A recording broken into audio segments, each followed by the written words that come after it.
Wait. This place, it's familiar. What about it? It looks pretty normal to Paimon. Was it like this hundreds of years ago too? Yes. The forest has barely changed from how I remember it. There is very little human activity here after all. Let's search the area and see what we can find. Is this a field? It must belong to whoever owns that house over there. But it looks like it's been abandoned for a long time. You could be forgiven for thinking nothing was ever grown here. Or, wait, maybe nothing ever was grown here. It's an extinguished bonfire. Forest rangers, perhaps? Looks like it's been ages since it was last lit. And clearly they put it out carefully to prevent a forest fire, too. That's responsible. Nothing else stands out in this area. All that's left is that building. Come on. Wait, we're just gonna go barging in? What if someone's home? Unlikely. There are no signs of life in this area. We should be able to enter without incident. If you say so. Well, you lead the way then, Dane.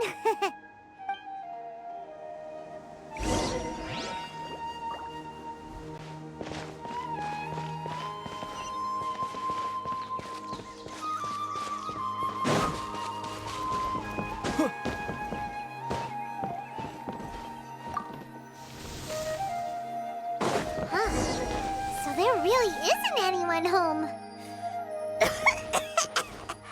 Ugh. Hey, look! It's a bull! Guess whoever used to live here liked to cook, huh? Can't you smell it? There's a heavy scent of medicinal herbs in here. Oh, so it's a medicine bull? Seems you're right. You've got a good nose on you, Dane.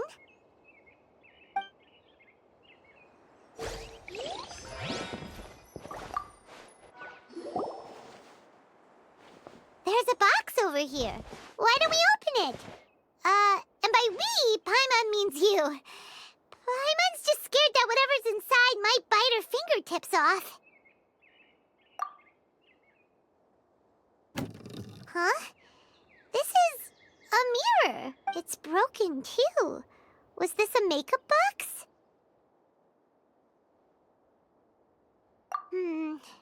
That's kinda disappointing. Paimon was hoping we'd uncover some super big secret, especially after Dane talked this place up.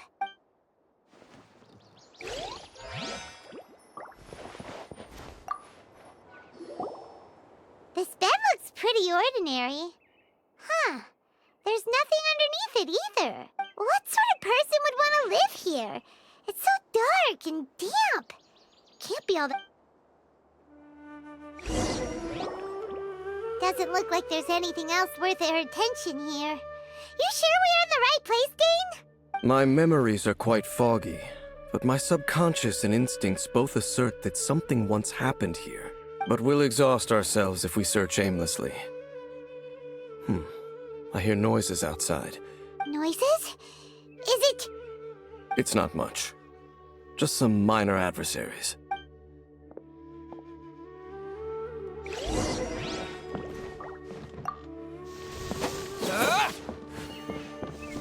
Monsters?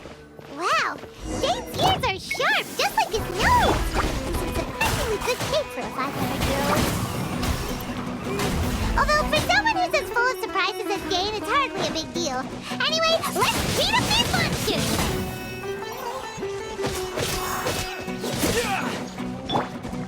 Shadows of fate!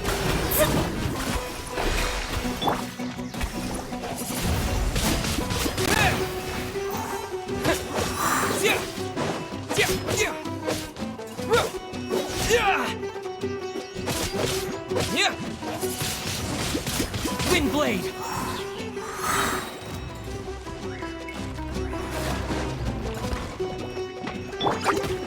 Fate is upon you! With the wind!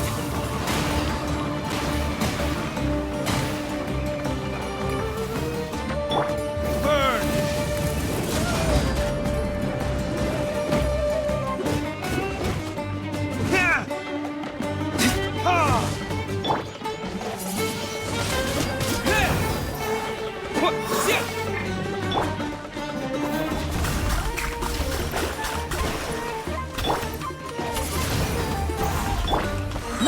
Light it up! Windblade!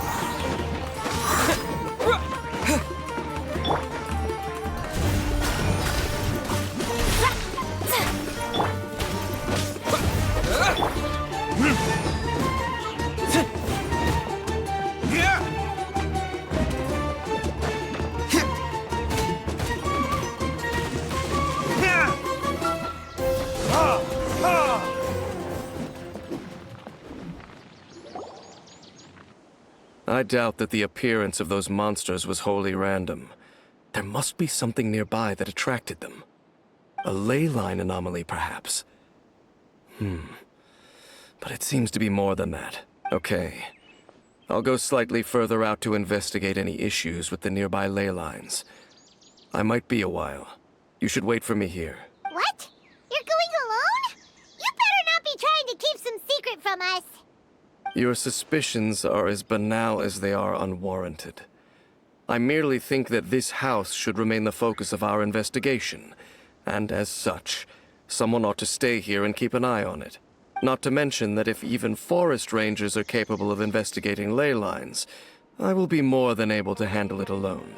Fair enough. Guess we'll just camp out here then. Good thing there's a bonfire over there. Let's make ourselves something to eat. All this running around has made Paimon real hungry.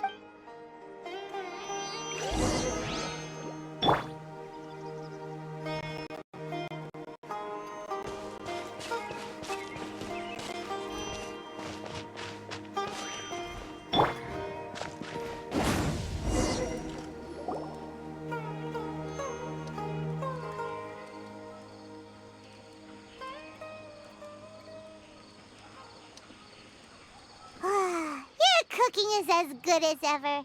Even if there was no other reason, the food alone would be enough for Paimon to stick with you. Changing the subject, Dane's taking forever. He said that there might be an issue with the nearby ley lines. How bad do you think it could be? We came together, but now it's back to just being the two of us again. You know, now that Paimon mentions it, we really have spent lots and lots of time together, haven't we? So don't take this the wrong way or anything, but, do you ever get tired of Paimon being around? Oh, you stop it! Now you're embarrassing Paimon. So, next question. Don't know if it's okay to ask this, but Paimon's curious. What was it like traveling with your sister? The stars? Wow.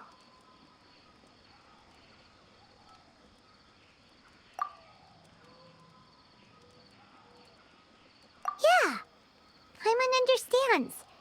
Being separated without even knowing the reason why, it's just terrible. But we'll find the truth together. Sure as Paimon's your guide. Just you wait, heavenly principles. And you too, Teyvat. You know what? We've talked too long about this sad stuff. Let's talk about something happy instead. 'Cause if you're sad, Paimon will be too. All right. It's getting dark, so why don't you rest? Paimon will take first watch. Don't worry, no monster's gonna come and eat you up. Oh, come on! Don't say that! Paimon just wants to look after you for once. Nighty-night. Go on, chew. Off to sleep.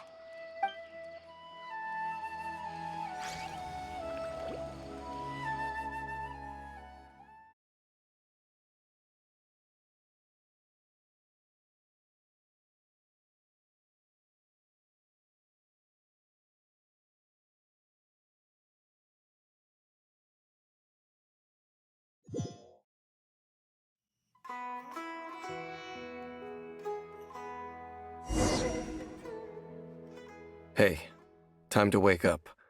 The sun has risen.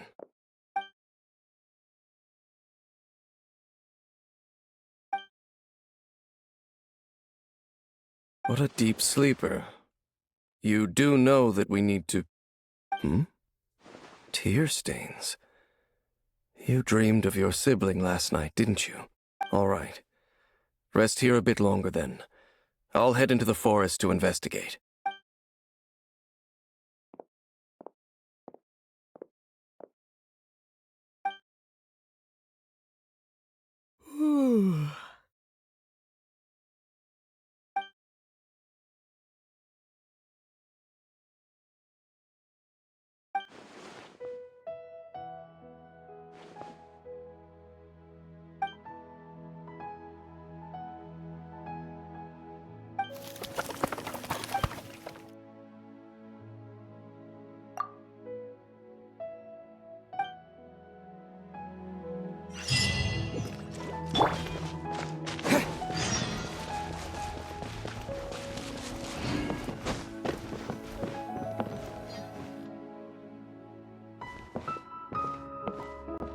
Halt!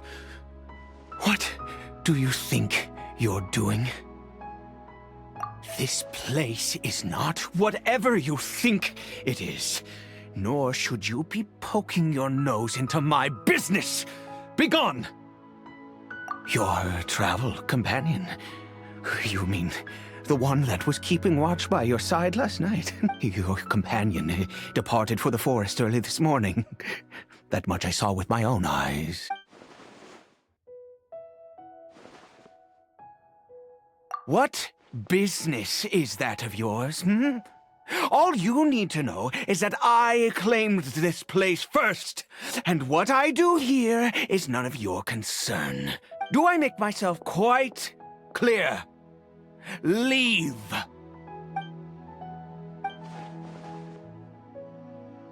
Well, what are you waiting for?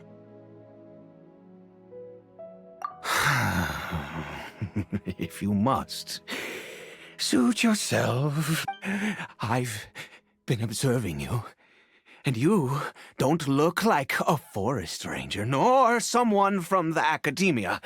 Still, I'm warning you, no funny business. Promise me that, and you can do as you please. Okay, fine. Whatever. Just move aside. I'm heading in. You... Oh, go on then. Have it your way. I knew I wasn't going to be able to hide this anyway. But no overreacting to anything you see in here, okay? You come on then.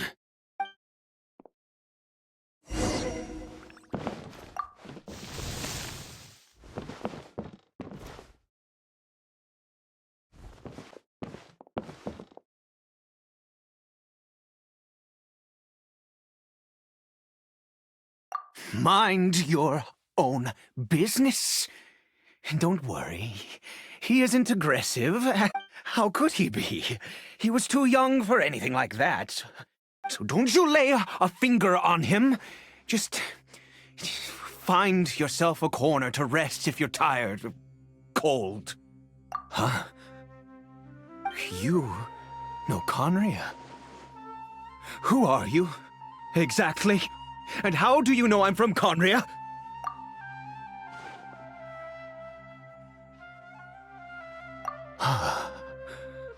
Do you worship a god, traveler?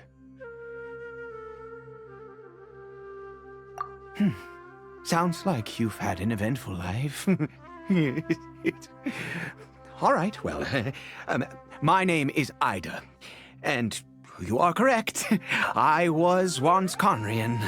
I apologize for my earlier hostility, but you must understand, as far as I'm concerned, humans who do not worship the Seven are nigh extinct, and all who place faith in the gods are my enemies. That may be. But the fact is that chances to talk to people like yourself have been few and far between since the cataclysm. This wretched curse of immortality. Who knows how long I must continue to suffer like this? The curse. It was a little gift given to the people of Conria by those vile gods. We lost our home, our loved ones, everything. The agony of the cataclysm itself was already too much to bear, but then came the curse, robbing us any chance of release. All we can do is watch helplessly as our souls erode and our bodies decay.